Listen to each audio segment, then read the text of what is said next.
खुसखुशीत आणि सोपे मेदूवडे. माझ्या मोठ्या जाऊबाईंची पाककृती. बेकिंग सोडा किंवा इनो न वापरता.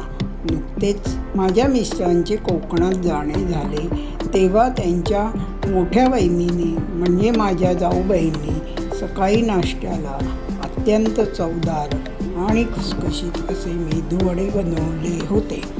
त्याच मेदूवड्यांची पाककृती तुमच्यासाठी सादर करीत आहे.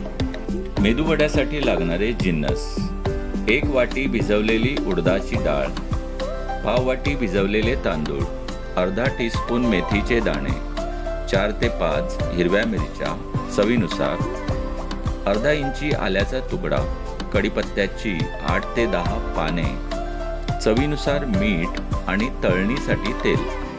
आता कृती पाहूया.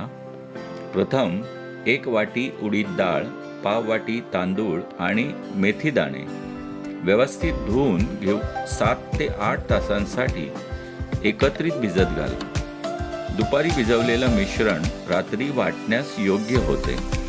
अशा तऱ्हेने 8 तास भिजवलेले डाळ, तांदूळ, मेथी यांचे मिश्रण मिक्सरमध्ये वाटताना त्यात अर्धा इंची आल्याचा तुकडा आणि आवडीनुसार 4 ते 5 हिरव्या मिरच्यांचे तुकडे घालून मिश्रण बारीक वाटून घ्या.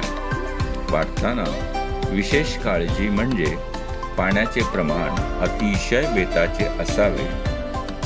जेवढे मिक्सरमध्ये वाटण फिरण्यासाठी लागेल तितकेच पाणी वापरावे.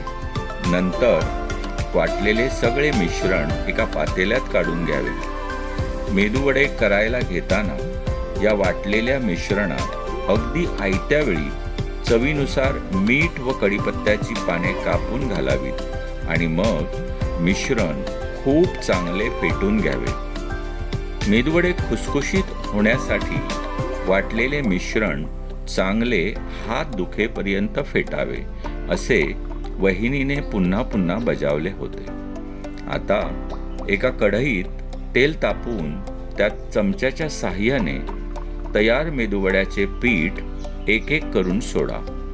सुरुवातीला मेदूवड्याचा आकार वेडावाकडा वाटतो, पण लालसर तळून आल्यावर आकार गोलसर होतो.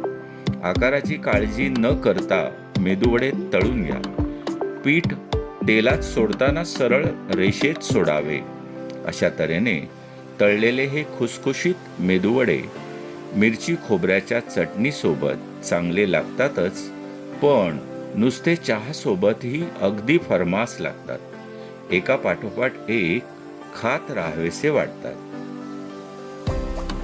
ही रेसिपी तुम्हाला कशी वाटली ते कमेंट्समध्ये सांगताना माझ्या चॅनलला लाईक आणि सबस्क्राईब करायला विसरू नका, जेणेकरून पुढील अशाच छान छान सोप्या पाककृती मी जेव्हा जेव्हा अपलोड करीन तेव्हा त्या तुम्हाला मिळत राहतील. धन्यवाद.